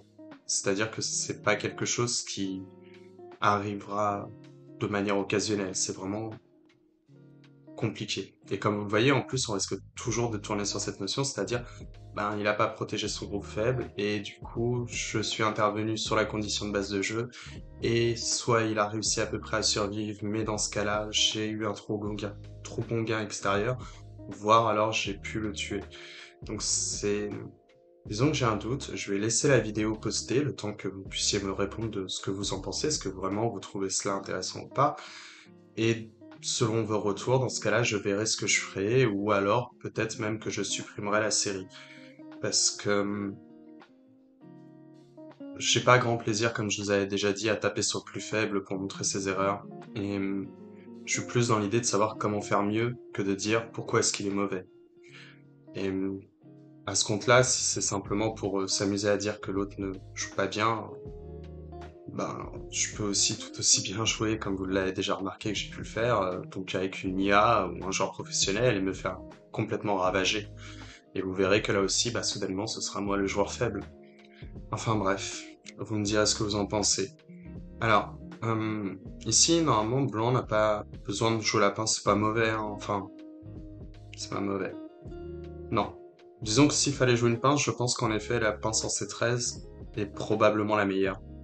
Disons que si je dois proposer une pince ici pour faire sens, oui, celle-ci est pas mal parce que comme vous voyez, on retire la direction au maximum. Celle-ci, non, je l'envisagerais pas du tout. Donc peut-être celle-ci également. Je pense que je réfléchirais à une de ces deux pinces si je devais pincer la forme ici de noir. Par rapport à mon Oshi du coup, et à la position, mais je suis pas certain que ce soit forcément une bonne idée. Donc simplement, en fait, on peut simplement renforcer son groupe, et dans ce cas-là, on arrive sur une partie très convenue. Vous voyez, un peu dans ce coup-là, par exemple. Et là, soudainement, on se rend compte qu'en fait, on a un suivi clair avec E16, et c'est bon, on peut continuer cette partie. On peut aussi envisager le Kama, hein, si vous préférez. Alors, avec le Kama, si on imagine quelque chose dans ce coup, la seule différence, en fait, qui va changer, c'est peut-être qu'ici, j'envisagerais F3, dans la mesure où j'ai le Chicho. Tout simplement, pourquoi, en fait, je parle de F3? Parce que quand blanc va donner la pince, il pourra pas donner celle en C12, tout simplement parce qu'en fait, ça ne tue pas la pierre. Donc ça veut dire que je peux envisager celle en C11 et continuer de mettre la pression plus tard sur le Goban. Là, je peux simplement intervenir ici, continuer mon développement, et vous voyez que blanc, en fait, est un peu lent dans sa manière de jouer. C'est pas mauvais, je pense pas, hein, mais tant que noir ne sort pas cette pierre, c'est compliqué pour blanc d'espérer valider cette zone de points ou celle-ci. Parce que, comme vous voyez, noir est dynamique autour sur les extérieurs du plateau. Donc ça peut être plus simple de simplement proposer ce genre de go, et c'est pour ça que justement je disais peut-être que en l'occurrence, ici, on pourrait envisager, excusez-moi, on pourrait envisager ce genre de séquence parce que quand je joue G2, j'ai une meilleure forme qu'avec F2 tout à l'heure où j'ai dû faire le Kosumi. Donc là, soudainement, on va pouvoir intervenir de manière plus brutale, par exemple en D8. Donc bref, ça c'est un peu du détail pour le niveau qui nous concerne, mais pourquoi pas. En revanche, ce qui va nous intéresser, c'est ceci. C'est-à-dire que moi, je parlais qu'en fait, on pouvait simplement envisager ce genre de séquence, et à ce moment-là, en fait, noir pouvait venir en A ou en B. Donc c'est complètement le genre de suite, en fait, on va dire, j'imagine d'idéal personnellement, et je le pense encore, hein, entre blanc et noir, c'est-à-dire que là, je pense pas qu'il y en ait un qui hérite d'un grand avantage dans cette partie, mais c'est mieux, je pense, que cette pince. Mais malgré tout, c'est intéressant d'essayer de comprendre pourquoi cette pince n'a pas fonctionné. Et ben en fait, c'est simple, ça vient de ce coup, j'avais dit qu'il était étrange. C'est-à-dire que logiquement, blanc a plusieurs choix. On peut imaginer la vieille séquence de cette façon, où noir vient ici, parfois même ici.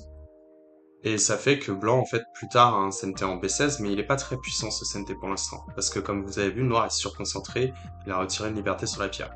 Donc aujourd'hui, on tend à donner ce nouveau Shoseki contemporain, où blanc vient de cette façon, pour inciter noir à être plus dynamique également. Parce que là, blanc est en train de donner de la valeur en or, et lorsque noir vient là, en fait, blanc a plusieurs échanges. Alors ça dépend des contextes.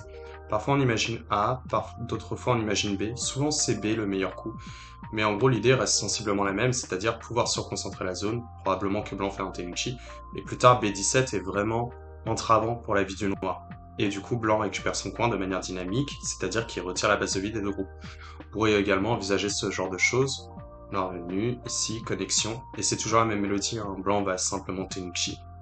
Peut-être qu'ici on ferait un Sansan, je me dis, hein. C'est peut-être un peu mieux le Sansan ici, que de simplement répondre à F3.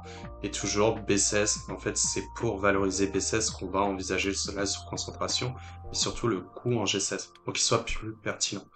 C'est un peu de la nuance dans le Joseki, mais en fait c'est intéressant de le voir parce que c'est pas un Joseki, c'est-à-dire que souvent il y a une erreur qu'on a tendance à faire, c'est penser qu'un Joseki soit l'un récupère le territoire et l'autre récupère l'influence, c'est complètement faux en fait. Et je pense que là, par exemple, ce coup-là est un peu motivé dans cette idée, c'est-à-dire de se dire, ah bah, moi je vais récupérer le territoire et lui va prendre de la force extérieure. Mais en fait, comme vous avez vu, c'est pas vraiment le cas, hein. On arrive même sur un je sais qui où on a l'impression que les deux récupèrent un peu de points.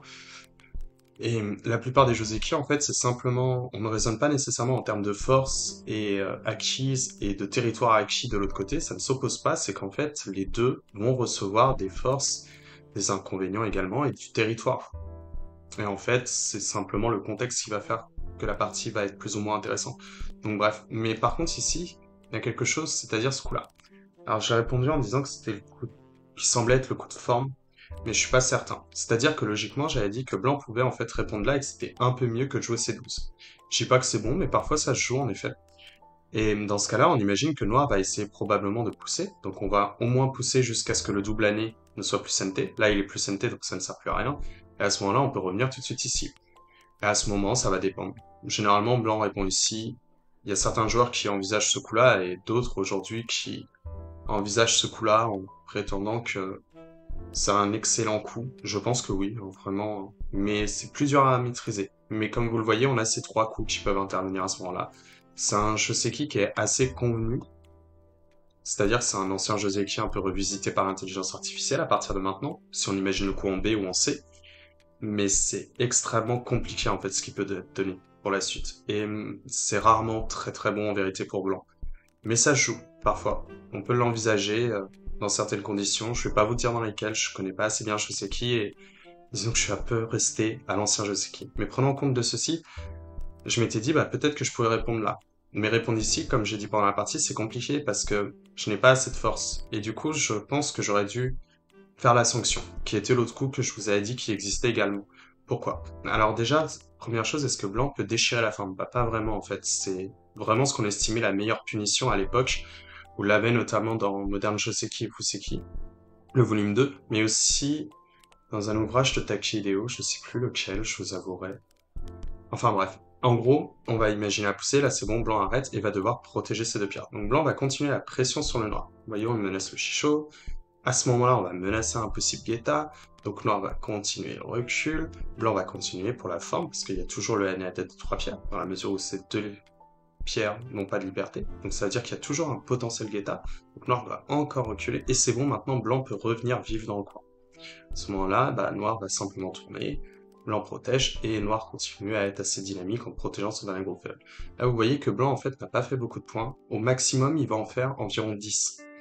Mais noir, en revanche, ici, vient de concrétiser, enfin, pratiquement valider un potentiel, déjà, une trentaine de points. Mais il possède probablement une bonne partie, ici, soit du coin, soit du bord. Donc déjà, noir a fait plus de points que blanc par rapport à ses positions.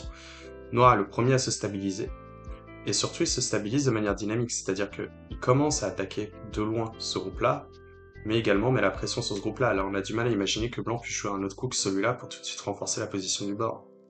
Donc c'est une bonne sanction pour le noir. Et pour cette raison, en fait, blanc ne peut pas déchirer. En tout cas, c'était la vieille théorie. Et blanc devait alors jouer ici. À ce moment-là, en fait, il y a différents choix qui vont se poser, c'est-à-dire que on va simplement revenir là. Pourquoi on vient pas là? Tout simplement pour éviter que blanc continue de déchirer, mais parce que cette fois-ci, il serait senté, contrairement à tout à l'heure où il était goté. Donc on vient tout simplement ici, et là, en fait, blanc va continuer à essayer de retirer le maximum de liberté, mais noir joue le année. Et là, c'est toujours pareil, blanc doit tout de suite revenir vivre. Pourquoi? Bah tout simplement, s'il connecte, en fait, la vie ne se fait pas parce que noir obtient des 18 et tue le coin de blanc. Donc pour blanc, c'est pas envisageable. Et blanc va devoir, en fait, être soumis à récupérer son coin. Là, c'est un coin qui est très réduit, hein, ça fait rarement plus que 5 points. Et noir, en fait, à ce moment-là, va mettre le double Atari. Ici, blanc sort, et là, soit noir capture directement. Comme vous voyez, on récupère une belle force au nord, ce qui est très intéressant. Et vous allez me dire, pour certains, oui, mais c'est chiant, parce que, en fait, là, peut-être que blanc peut essayer de capturer les pierres. Ce qui est pas simple, hein, en vérité, avec la forme de blanc, ici. Il n'a pas assez de force. Et parfois, en fait, du coup, on va préférer jouer ce coup-là. Et en fait, c'est toujours la même idée, c'est-à-dire que si blanc se trompe et essaie de pousser, alors, oui, je peux vous le mettre comme ça, mais on va faire en plus clair, j'ai envie de perdre moins de temps. Voilà, vous voyez qu'il y a un chichot. C'est assez magnifique. Donc du coup, ça ne fonctionne pas. Ce qui veut dire que blanc va devoir essayer de sortir, mais noir continue la menace du chichot. C'est-à-dire que blanc ne peut toujours pas traverser, blanc vient là, et là c'est bon, noir capture. Comme vous voyez, on a toujours la même force, mais on a essayé de la faire grandir. Donc c'est une manière en fait de créer le moyeu. Comme je vous avais dit, en fait, quand on a un moyeu, on obtient une force et on essaie de l'étendre au maximum et vers le centre. Bah là, c'est un peu l'idée, c'est-à-dire qu'on a switché sur les priorités pour réussir très rapidement à orienter le jeu vers le centre pour le moyeu, mais aussi ensuite acquérir la force. Sauf que cette fois-ci, on est goté dans la position. C'est un peu... Disons que c'est un compromis à prendre. Parfois, on peut l'envisager. Mais voilà, en gros, la réfutation de Shoseki, et je pense que j'aurais dû le jouer tout de suite ici, plutôt que de jouer un coup un peu flat comme ça. Mais bref. Du coup, ça montre, en tout cas, que ce coup-là était mauvais. Mais bon, j'ai pas la mémoire de tous les Joseki. Enfin, si, quand même pas mal, mais vu que je joue plus trop. Ah oui, et là, je m'étais demandé, est-ce qu'on a le droit de venir... Est-ce que c'est mieux de jouer G16? J'ai dit que peut-être que c'était pas le cas. Donc du coup, j'ai essayé de regarder un peu, c'est-à-dire que j'avais imaginé ce coup-là, et j'avais dit qu'on pouvait pas revenir là, donc il fallait envisager ce coup. Bah, si on imagine cela, on va séparer le groupe. Je pense que pour l'instant, on est d'accord. Et à ce moment-là, blanc protège, pour ne pas se mourir trop vite dans le coin. À ce moment-là, noir descend, pour essayer de prendre la base de vie du groupe, mais surtout que blanc ne puisse plus mettre facilement ici le HN. Noir pourrait envisager soit la coupe, soit le clan. Donc blanc va essayer de tourner une fois en CNT pour pouvoir continuer à la pression au max, et à ce moment-là, en fait, on arrive sur un CMI, et en effet, c'est noir qui le gagne. Donc c'était une éventualité. J'aurais pu jouer ce genre de séquence, en effet. Donc peut-être que ce coup-là était mauvais de ma part en G16. Je laisse encore le doute, mais je pense que G16 était peut-être pas très bon par rapport à ce qui s'est passé dans la partie. Donc je capture, et blanc vient là. Pourquoi pas, c'est pas ouf comme coup, mais pourquoi pas. Là, en revanche, c'est par rapport à ce qui s'est passé dans la partie. Vous vous souvenez, je vous avais dit qu'en fait, on pouvait tuer par co quand on voulait. Mais, du coup, ça me dit aussi autre chose. C'est-à-dire que si je pouvais tuer par co, ça veut dire que F18 était important aussi pour blanc. Donc probablement que je pense que j'aurais dû jouer en E18. C'est un peu la base partagée, en fait, la base de vie partagée des deux groupes, de blanc et de noir. C'est-à-dire que blanc va essayer de conserver sa base de vie, une partie de sa base de vie. Et à ce moment-là, c'est beaucoup plus évident comme partie. C'est-à-dire qu'on va prendre de la force et on attaque. Et quand blanc se stabilise, vous voyez ici, je n'ai pas besoin de rajouter. J'ai déjà mes 2 yeux. Donc je peux enfin venir au Sansan. Et c'est une manière un peu plus... Du coup, ouais, c'est E18 qui m'a manqué pour que je puisse gérer ce timing, en fait, du Sansan dont je parlais au début de la partie. Et je pense que j'aurais dû jouer comme ça. Et de la même manière, du coup, quand Noir répond ici, alors ouais, ce coup-là, franchement, faut vraiment arrêter les coups forçants comme ça. Ça rime à rien parce que vous donnez pas plus de force à votre forme. Pire encore, vous renforcez l'adversaire, parce que maintenant je sais que cette pierre-là, je peux la capturer comme je veux si je suis un Kema. Donc vous allez juste donner un peu plus de force à l'adversaire. Et si vous jouez avec ce coup forçant, bah, potentiellement vous avez alourdi votre forme. Donc vraiment, c'est pas bon le coup forçant. Faut vraiment hésiter énormément avant de les jouer, parce qu'il y a très peu d'occasions où un coup forçant est très bon. Hein. Mais soit. En fait, je pense que du coup, blanc aurait dû répondre là. C'est-à-dire que bien sûr, je vais pas répondre ici, et je vais pas non plus jouer le co. Ici, probablement que j'ai plusieurs choix, je dirais. Hmm. Peut-être que je vais pas jouer là, parce que noir n'est pas assez fort dans la position. Donc je pense que je vais simplement venir ici, concentrer la position, et de cette façon, par exemple... Non, parce que ma position est pas bien. Je vais avoir des problèmes de forme. Donc on va faire de cette façon pour écraser. Maintenant, de cette façon, je vais avoir une double gueule de tigre, que j'avais déjà, mais surtout, ce groupe-là ne peut plus être attaqué. Je vais trop facilement me relier avec ça, et c'est bon, je peux être assez dynamique comme ça, je pense. Là, c'est pas mal pour la partie. C'est-à-dire que blanc récupère son coin, d'accord? Il verrouille du coup le bord. Donc le bord ici, il est pas très énorme, hein. Il doit faire 32 points grand maximum. Mais noir en revanche est très dynamique sur les extérieurs et c'est lui qui possède le potentiel à chaque fois. Donc j'aime mieux cette partie pour noir. Mais je pense que c'est quand même plus intéressant pour blanc. Pourquoi? Parce que comme on a vu, blanc ne répondait pas à sa question primaire. Et ne pas répondre à la stabilité de ses groupes, bah, comme vous allez le voir, en fait, comme on l'a vu, ça crée de graves problèmes. Là, pourquoi pas ce coup-là? Je pense pas que j'ai fait une grave erreur.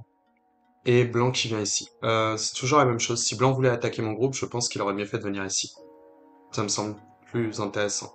Toujours pareil, hein, le but de Spelunky, c'est pas de jouer avec pour essayer de menacer le blanc. C'est simplement en fait de détruire le potentiel que blanc essayait d'avoir quand il a joué justement son coup en F15. Donc on peut déjà jouer ailleurs, jouer sur les priorités. Maintenant que j'ai obtenu ce bien en force, je peux enfin venir ici plutôt que de me contenter de F3. C'est un peu mieux pour moi que par rapport à la variation que je vous ai proposée de tout à l'heure. Donc blanc qui vient là, c'était pas dingue. Qu'est-ce qu'il y a d'autre?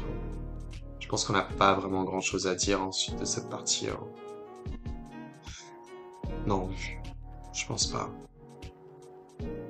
Ouais, bah, mais ça, on l'avait déjà dit. C'est quelques mauvais réflexes et ouais, du coup, c'est une partie, on va dire, qui était assez étrange. Et moi, chaud. Mais